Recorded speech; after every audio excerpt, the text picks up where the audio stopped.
Halo, selamat datang kembali di dalam pertemuan kita yang ke-9.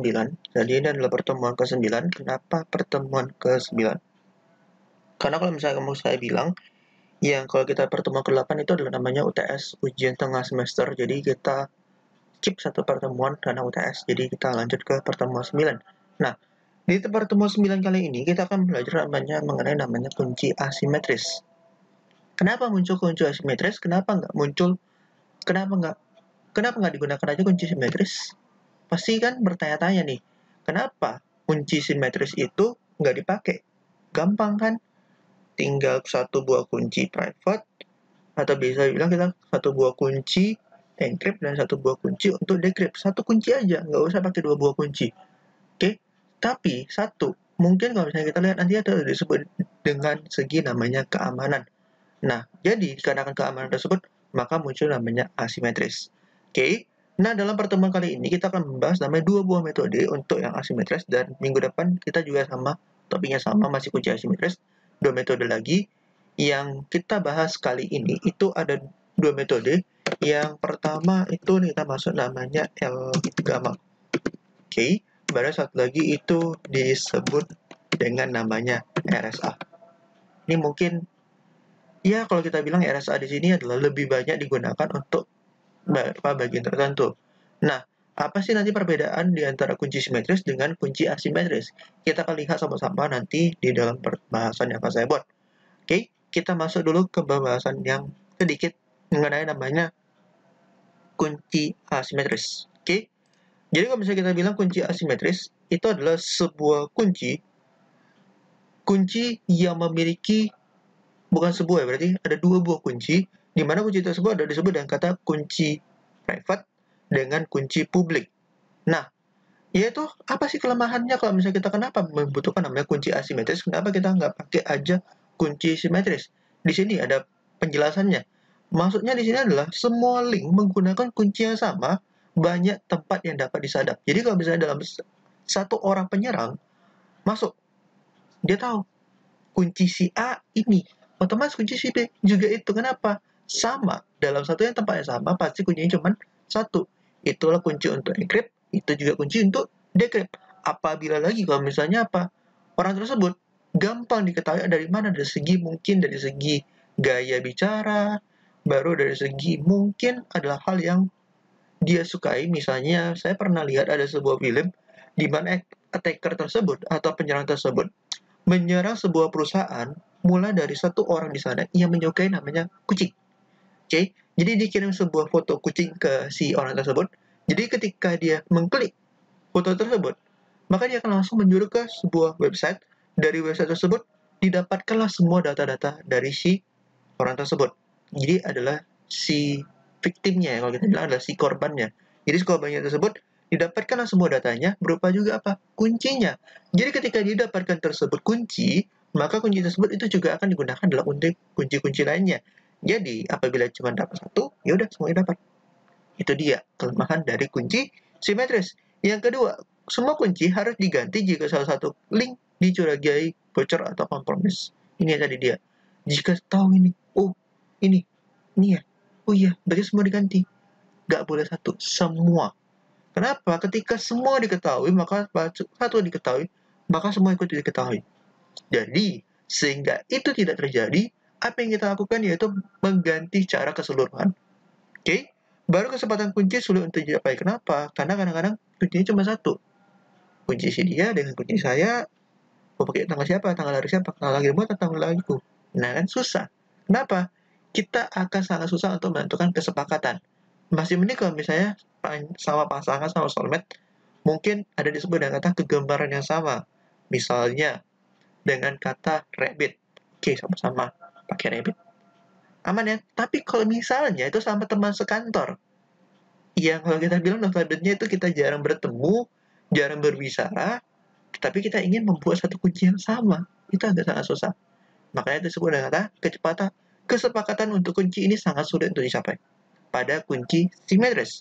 Yang kedua, tidak praktis untuk dilakukan yang besar. Kenapa? Satu kunci itu semua, beda. Dapat satu, sudah semua bongkar. Maka tidak praktis. Maka karena itu, maka muncul namanya kunci simetris. kunci asimetris. Tapi ada juga yang berikutnya adalah untuk setiap orang menyimpan n kurang kunci dan mengetahui dengan pasti kunci mana yang link yang mana. Jadi misalnya ini ada 5 orang nih, kalau misalnya kita bilang di sini ada 5 orang. Jadi orang yang misalnya di sini ada perempuan satu ya. Jadi satu ini dia memiliki ke semua yang ada di sana. Oke, keempat orang lainnya. Nih, nih. 4 orang lain. Sedangkan di sampingnya yang agak sedikit tengahnya ya itu kita bilang agak botak ya. Oke. Ya, kayaknya tuh botak. Oke. Kita lanjut. Jadi ke otak botak itu juga sama ke perempuan, ke yang atas, kiri dan depannya. Oke. Jadi satu orang memiliki n kurang satu kunci. Berarti banyak kunci yang mesti diambil. Baru total n kunci anggota adalah n kali n kurang satu. Waduh, banyak sekali. Itulah dia. Pengguna kunci sulit untuk setiap anggota. Kenapa? Banyak kunci. Karena kita harus tahu. Ini punya siapa?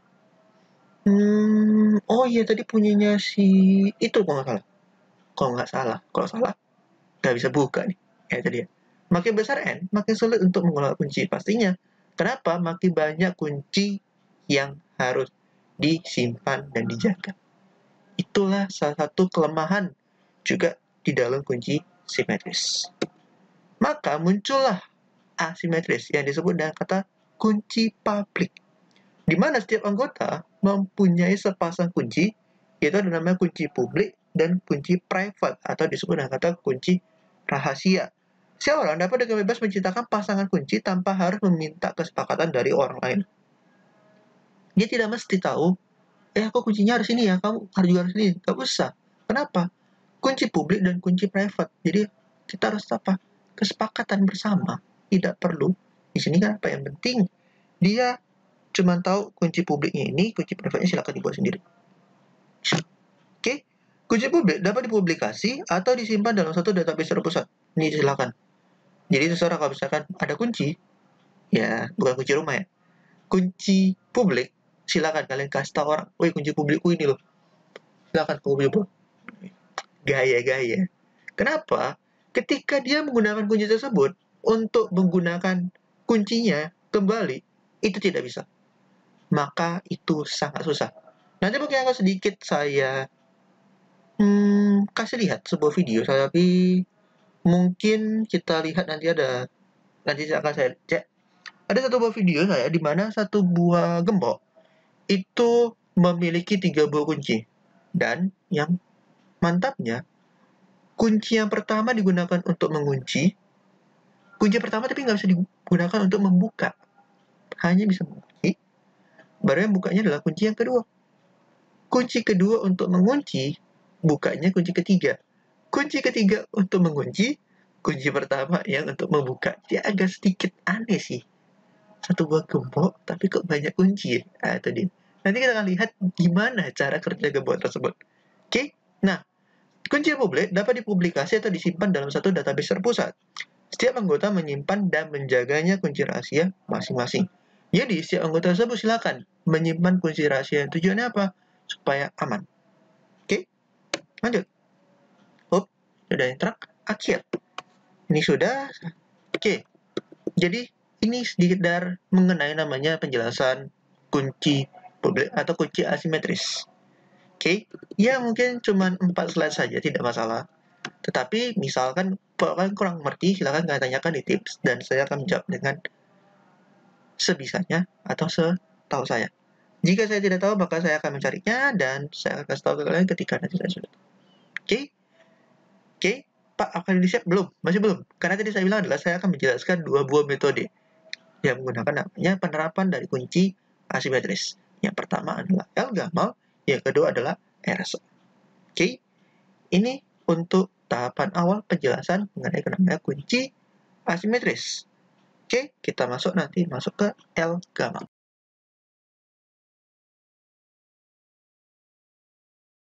Oke, kita masuk ke yang pertama, yaitu mengenai nama kunci asimetris. Yang metode yang pertama itu mengenai namanya L-gamal.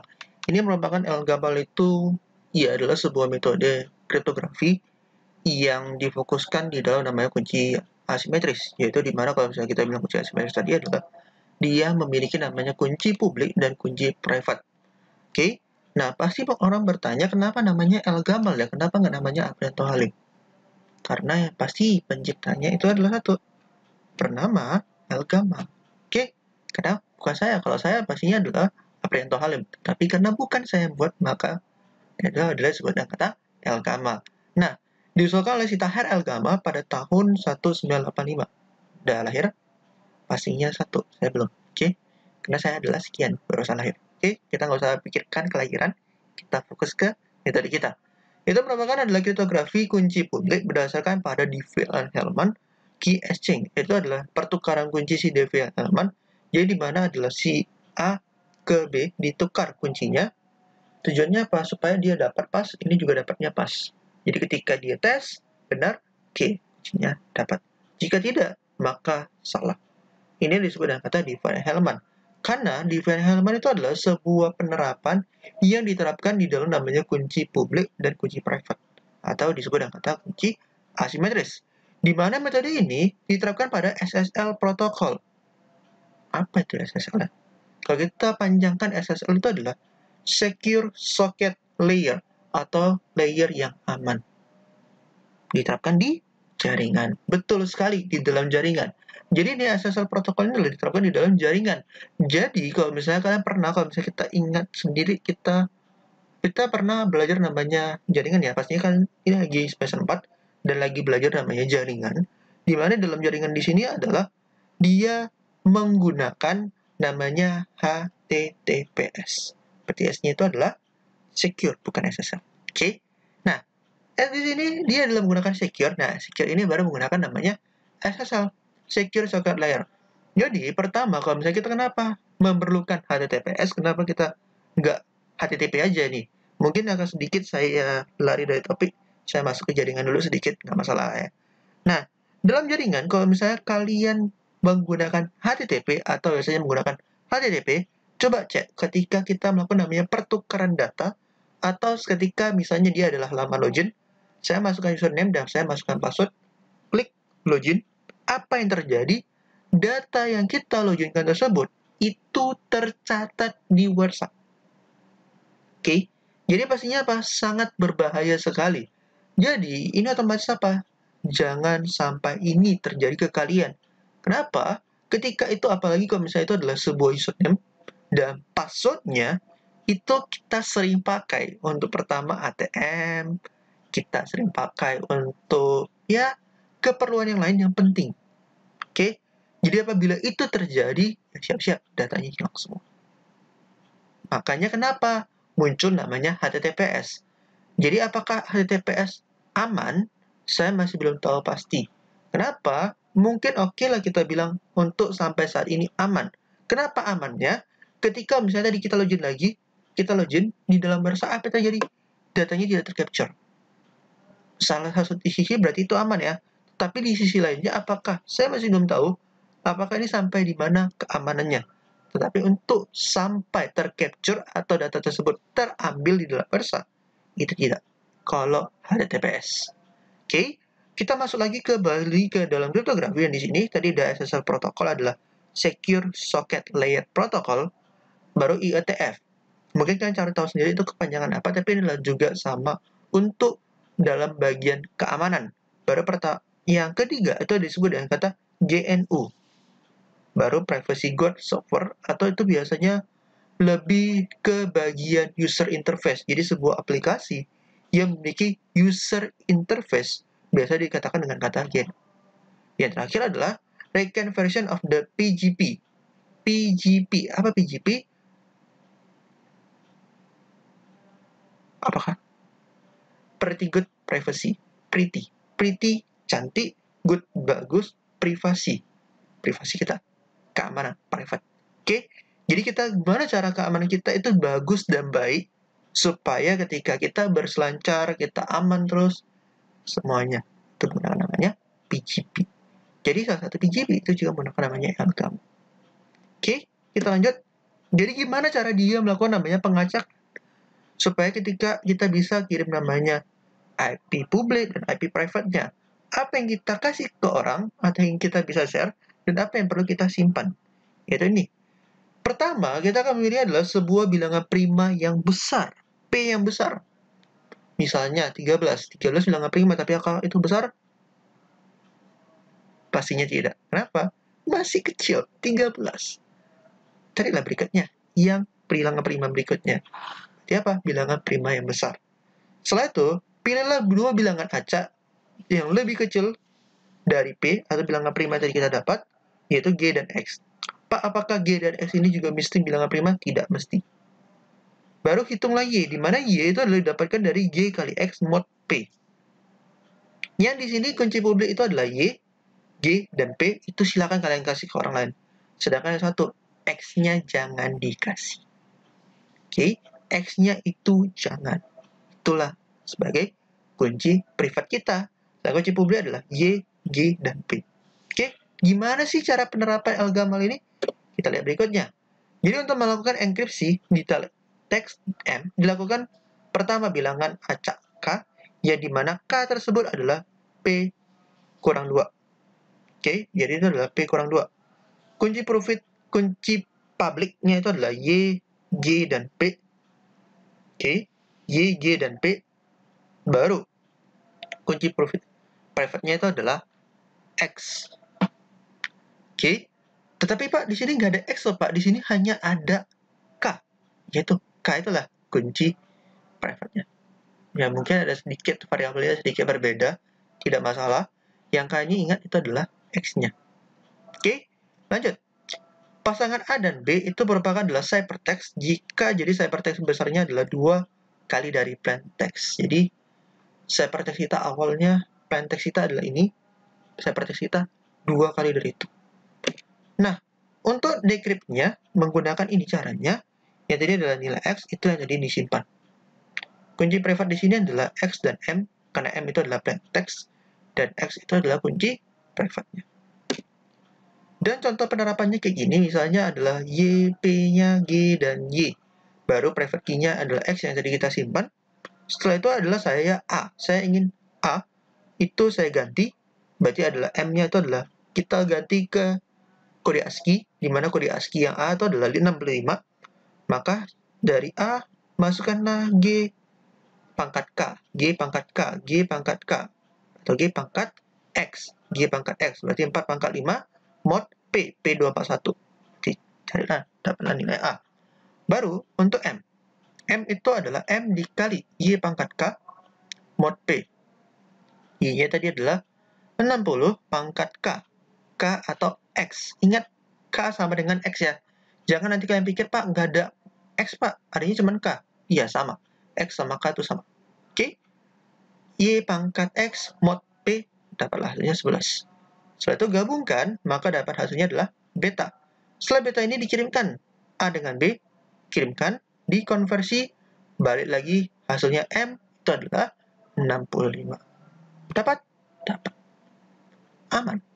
Ada namanya kunci private dan kunci public. Publiknya silakan kalian kasih ke orang lain, tapi private-nya jangan. Ini yang hati-hati. Publiknya silakan kalian kasih, tapi private-nya jangan. Ini dia. Oke, inilah cara untuk encrypt dan decrypt yang ada di dalam namanya Elgamal. Jika kalau misalnya kalian masih kurang paham, silakan kalian tanyakan di tempat yang sudah saya sediakan. Oke, berikutnya kita akan bahas namanya RSA. RSA mungkin hampir sama juga dengan yang contoh ini, tetapi dia ada penerapan namanya EEA. Jadi sebelum kita masuk ke RSA, nanti akan saya sedikit balik dulu feedback penerapan dari EEA dan gimana cara untuk mencari EEA tersebut. Oke, kita lanjut ke EEA.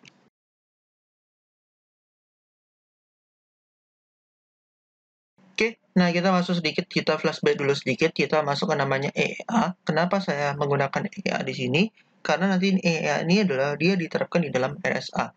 Jadi supaya nanti ketika penjelasan saya di RSA gampang, saya akan menjelaskan dulu terlebih dahulu mengenai namanya EEA. Oke, jadi kalian tahu sendiri EEA itu adalah merupakan sebuah teknik yang digunakan untuk mencari nilai inverse, di mana nilai inverse 126, inverse pangkat min 1 mod ini hasilnya itu adalah 1. Jadi gimana caranya mencarinya? Cara yang pertama kita gunakan adalah untuk lakukan namanya pemangkatan. Jadi pemangkatan yang pertama 2 pangkat 1 dan di mod 157 hasilnya ini, baru dikali berikutnya, dimodkan lagi 157, dan berikutnya sampai mendapatkan nilai 1. Dan nilai satunya itulah didapatkan adalah angka 81. Dimana kita buktikan dengan 126 dikali 81 itu adalah sekian, baru dimodkan 157 hasilnya adalah 1. So, oke, sama ya. Nah, jadi itu adalah mendapatkan, jadi di mana dua angka bilangan ketika dikalikan hasilnya adalah 1. Dimodkan dengan angka tertentu, hasilnya itu adalah 1. Di mana 157 itu adalah sebuah bilangan prima, dan kalau misalnya kita bisa bilang adalah 126 ini bukan bilangan prima. Jadi, itu adalah bilangan yang lebih kecil dari 157. Oke, nah, jadi kita cek lagi berapakah yang sesuai, dapatnya berapa, dan hasilnya itulah.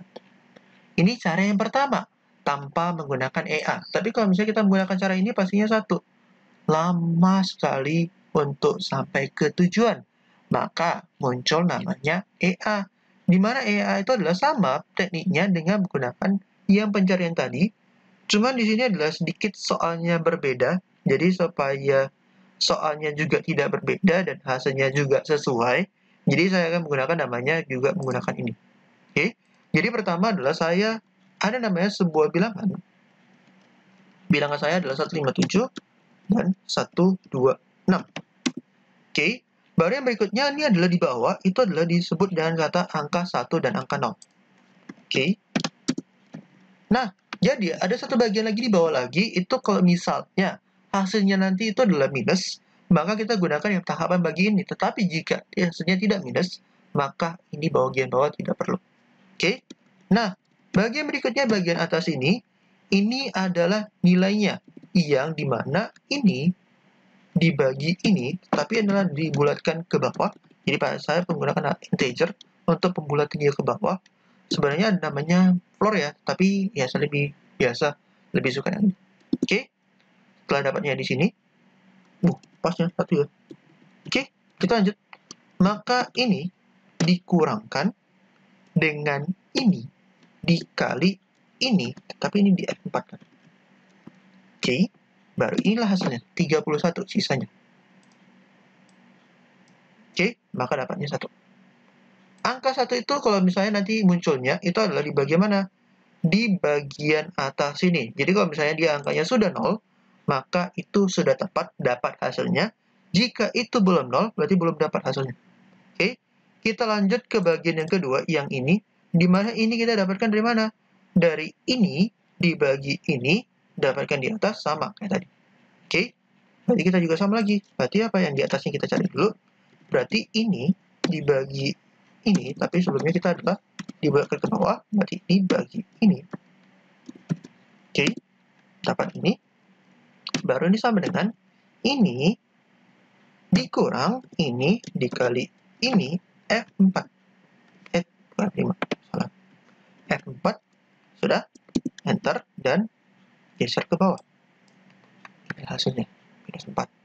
Pak, hasilnya minus 4. Nanti, tenang aja. Kalau hasilnya biasa jadi, kalau misalnya nanti minus emang di hasil akhir, maka kita gunakan yang bagian bawah nanti. Gimana caranya? Kita cek. Oke, kembali kita bagian atas, integer, kok index jadinya. Integer, ini bagi ini. Oke, sama dengan ini dikurang ini dikali ini. F4. Oke, lanjut 61. Oke, kita cek lagi di sini apakah sudah 0. Kita belum tahu ya. Ini di integer, ini dibagi ini hasilnya, baru ini kurang ini kali yang di atas 4 dan 0. Nah, jika ini adalah sudah 0, berarti ini pas di sini 0, maka angkanya diambil itu adalah 61. Dan ternyata ini bukan minus, maka kita tidak perlu menggunakan bagian bawah ini. Oke, maka kita adalah ambil angkanya 61, sama tidak dengan ini, dan ternyata hasilnya dia adalah 81. Kok beda ya? Kita cek apakah benar ini atau salah. Kita cek. Dan yang sebenarnya nilainya kita ambil adalah di bagian bawah ini. 0, 1. Baru bagi ini diturunkan. Inilah dia. Oke, maka kita apa? Kalau dia hasilnya minus, yang di sini, maka 157 ditambah ini 81. Pas sekali. Inilah dia dapat hasilnya 81. Berarti kita apa? Ambil bagian bawah ini. Inilah nanti hasilnya kalau minus. Berarti apa yang kita lakukan? 157 ini ditambah dengan nilai hasilnya. Hasilnya adalah 81. Dan hasilnya dapat 81. Sesuai nggak dengan di sini? Sesuai. 81. Tapi kayaknya kurang. Aduh, kayaknya pengen tahu benar atau enggak ya. Nah, gimana caranya? Cara untuk memastikannya adalah dengan apa? Yaitu dengan terlebih dahulu kita kalikan ini dengan yang ini. Ini hasilnya. Baru yang ini mod harus gini ya. Ini mod dengan yang 157. Apakah satu? Dengan satu. Berarti benar. Inilah adalah fungsi dari di sini adalah untuk mencari angka tersebut.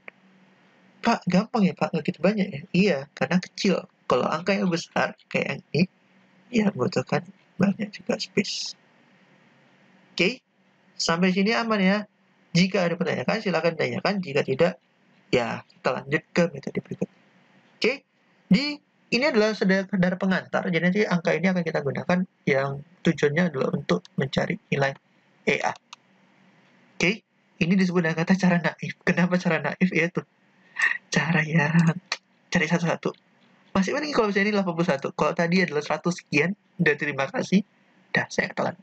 Pokoknya yang penting satu, masih di bawah angka 157. Nggak boleh lebih. Oke, jika sudah, kita lanjut ke RSA.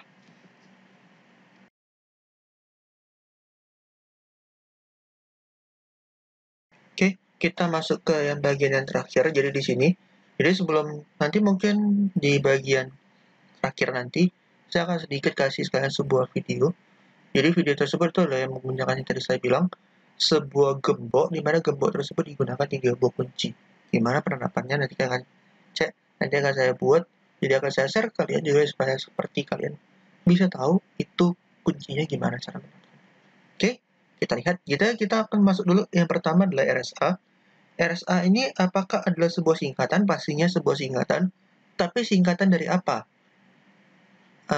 RSA. Rakyat susah aneh-aneh. Nah, kayaknya nggak mungkin kayaknya ya. Nggak mungkin itu terjadi. Jadi bukan itu RSA. Sebenarnya RSA ini kalau misalnya kita masuk dalam sejarah-sejarah sedikit, itu terdiri dari 3 orang. Jadi Ron Rivers, Adi Samir, dan Leonard Adelman. Jadi dari nama belakang orang ini, biasanya itu nama belakang itu dijadikan nama metode. Jadi ketiga nama belakang ini adalah Rivers, Samir, dan Adelman. Itulah RSA. Dan pertama dipublikasi adalah pada tahun 1977. Seperti biasa, saya belum lahir di sini. Oke, jadi jangan tanya apakah Bapak lahir belum? Pastinya belum. Oke, nah kita lanjut. Jadi kenapa RSA ini sangat, kalau kita bisa bilang populer ya. Nah, pertama, bilangan-bilangan prima itu adalah P dengan Q. Jadi P dengan Q ini adalah dua bilangan prima, P dengan Q, maka hitunglah nilai N. Dimana nilai N itu adalah P kali Q. Baru hitung namanya, yang tadi itu apa namanya? Totien. Iya betul, totien nilai dari N. Dimana totien dari nilai N itu adalah P dikurang 1 kali Q dikurang 1. Bilangan prima dikurang 1.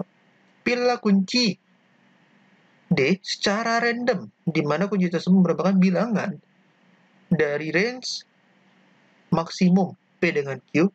Apakah P atau Q yang lebih besar, dapatnya itu adalah P, baru N dikurangi 1. Nilai N tadi adalah dapatkan dari P kali Q, itu dikali 1. Setelah dapat nilai D tersebut, nilai tersebut itulah dicari menggunakan inverse-nya, nilai inverse-nya. Dimodkan dengan mod N, maka dapat nilai E. Nah, gimana cara carinya? Itulah menggunakan namanya EEA di sana. Oke, EA itu adalah, tadi seperti yang kalian tahu sendiri, itu adalah untuk mencari nilai inverse-nya. Apakah kalian pengen pakai cara yang naif? Apakah kalian pengen cara EA? EA pasti agak lebih cepat dibandingkan cara naif tersebut. Oke, publikasi N dan E, berarti silakan kalian publikasi "Oi, aku punya N dan E loh, silakan lo kamu tahu." Ya, siapa tahu ya kan? Oh, tapi N itu dari P kali Q. Maka sangat banyak kombinasi yang bisa terbentuk. Baru, simpanlah nilai pastinya adalah simpan nilai P dengan Q dan nilai D. Karena ini tadi adalah dipilih secara random. Baru, sebagai kunci rahasia. Oke, aman ya sampai sini ya. Kita mulai langsung gimana cara dia melakukan namanya enkripsi. Pertama, pesan itu akan diubah ke dalam namanya binar. Baru bagi bit itu ke dalam menjadi blok-blok dengan ukuran B, di mana B tadi adalah sesuai dengan sini. Gak ada? Oh, gak ada. Oke. B, di mana B itu adalah 2 pangkat B dikurang lebih kecil sama dengan N. Berarti 2 pangkat sekian di mana adalah lebih kecil sama dengan N. Berarti N, misalnya N-nya itu adalah 24, maka 2 pangkat 24, 2 pangkat sekian yang lebih kecil sama dengan N. 2 berapa? Itulah dia, disesuaikan dengan bloknya. Jadi kalau bloknya itu adalah sekian, maka N itu apa? Jumlah teks yang ada di dalam, yang ada di sini. N yang kita pakai di sini. Itulah nilai. Oke, kita lanjut, masuk dia ke sini. Jadi konversi tiap blok menjadi bilangan desimal. Jadi blok A, blok 1 sampai blok 1 Z, sampai Z, mungkin bisa sampai Z. Baru untuk setiap bilangan desimal I sampai dengan Z, dilakukanlah proses ini. Ya, mungkin sedikit lah ya, kalian agak susah untuk mengetahuinya, karena kalian belum tahu namanya nilai first-nya. Oke, kita masuk dulu. Baru untuk dekripsinya kayak gini. Untuk setiap nilai CI, tadi kalau misalnya kita mendapatkan CI adalah dari MI, pangkat E ya, mod N. Sedangkan untuk mendapatkan MI-nya, CI di pangkat D, bukan lagi pangkat E. Jadi, jangan salah. Oke, baru di mod N juga. Terus itu apa? Dapatlah nilainya. Baru gabungkan ke seluruh binar, maka dapatlah pesannya kembali. Nah, ini adalah yang tadi kita sudah terapkan mencari nilai EA. Jadi karena dia bukan, nilai akhirnya itu bukanlah minus, berarti tidak perlu kita tambahkan lagi dengan ke si modulusnya. Maka dapatnya 503. Tidak perlu lagi ditambahkan dengan modulusnya. Modulus ditambahkan ketika nilainya itu bukanlah nilai positif. Kayak tadi. Tadi kalau nilainya adalah nilai positif, ya udah, tinggal ambil aja. Oke, kita lanjut. Jadi contohnya, saya ada namanya teks dengan namanya kriptologi. Konversi masing-masing karakter menjadi binar. Baru, sesuai dengan di sini tadi adalah N saya adalah 1457. Dipecah, dibaca menjadi berapa blok, maka dapatlah B-nya, di mana B saya itu adalah 10. Maka saya pecah lagi ke dalam 10. Kemudian, dapatnya hasilnya 269. Tadi kan ada 10 blok. Ya, 10 bit ya kalau kita bilang. 10 bit. Ubah lagi ke dalam desimal. Oke. Setelah diubah ke dalam desimal, dipangkatkan dan dimodkan dengan ini, hasilnya inilah CI kita. Oke. CI inilah nanti yang akan dikirimkan ke si tempat tujuan. Oke. Jadi dikirimkan ke tempat si tujuan. Ini semua. Baru di tempat si tujuan, maka lakukan namanya encrypt kembali. Dengan yang nilai tadi, baru yang tadi ini dilakukan apa? Dilakukan kembali. Pecah lagi ke dalam. Menjadi 10 bagian juga sama, baru dari 10 bagian tersebut, baru buat jadi 8 bagian, maka muncullah kembali pesan kita yang di awal. Ya, lumayan gampang kalau kita bilang, orang disebut dengan kata GGS, gampang-gampang susah, bukan kadang-kadang sedikit lah ya. Oke, jadi di sini adalah gimana caranya kita ingin melakukan namanya pembagian, jadi penerapannya kayak gitu. Oke, simpel ya. Nah, ini saya harapkan kalian pelajari dan pahami gimana cara untuk menerapkannya. Oke, nah berikutnya itulah tadi saya bilang adalah mengenai namanya video. Video tersebut adalah penjelasan mengenai namanya sebuah gembok yang menerapkan 3 buah kunci. Kita akan lihat nanti video. Oke, kita ini jika seperti biasa, kalau misalnya saya ada yang mau tanyakan mengenai RSA ini, silakan kalian tanyakan di dalam tempat yang sudah saya sediakan. Dan jika tidak ada, maka silakan. Terus ini adalah algoritma fast eksponensial.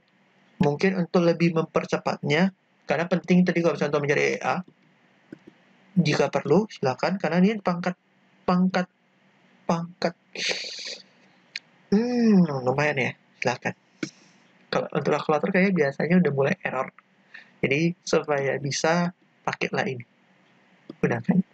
Ada juga pakai ini. Dikasih solusinya. Baik sekali ya. Oke. Nah, jika nggak ada lagi pertanyaan, tapi jika ada mau tanyakan, silakan ditanyakan di Teams. Saya sudah sediakan tempat. Silakan ditanyakan di sana, dan kita akan berdiskusi nanti di sana. Oke? Dan berikutnya adalah mengenai namanya penjelasan video. Video mengenai gembok yang memiliki 3 buah kunci.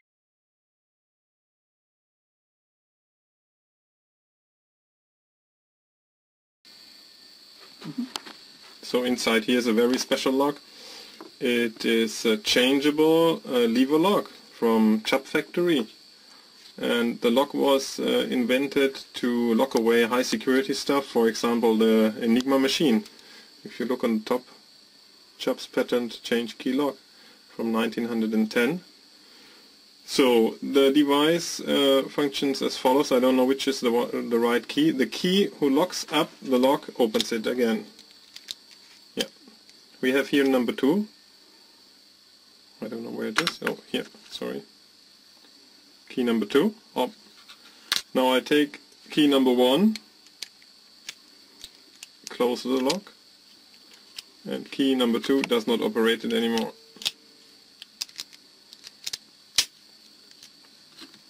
I take key number 1, open the lock.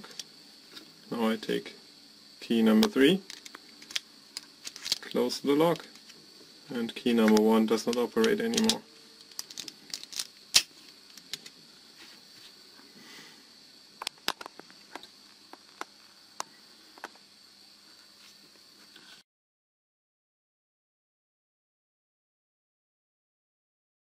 Oke, tadi kita udah lihat nih, yang tadi saya bilang adalah gembok yang memiliki 3 buah kunci. Gimana? Penasaran ya? Apakah ada nggak ya saat ini ya? Kalau ada kayaknya agak lebih aman, rumahnya lebih aman, tapi satu harus ingat, kunci yang mana yang pertama kita gunakan, dan kunci jangan kunci ini kita gunakan untuk membuka. Kalau nggak nanti kebakaran juga sama. Jadi hati-hati dalam menggunakan. Kalau emang masih ada, oke sih nggak masalah, tapi kalau nggak ada ya mau apa lagi? Ya, salah satunya kunci ini dulu sangat digunakan pada saat Perang Dunia yang kedua. Oke, Perang Dunia kedua. Jadi saya agak sedikit lupa Perang Dunia pertama atau Perang Dunia kedua, di mana kunci ini digunakan untuk menggembok koper yang untuk kode peluncuran rudal nuklir. Jadi itu yang digunakan itu. Jadi ketika itu dibuka, ini pastinya dia harus tahu yang menutup itu pakai kunci yang mana. Kalau enggak, ya lama juga sih. Pengen cepat.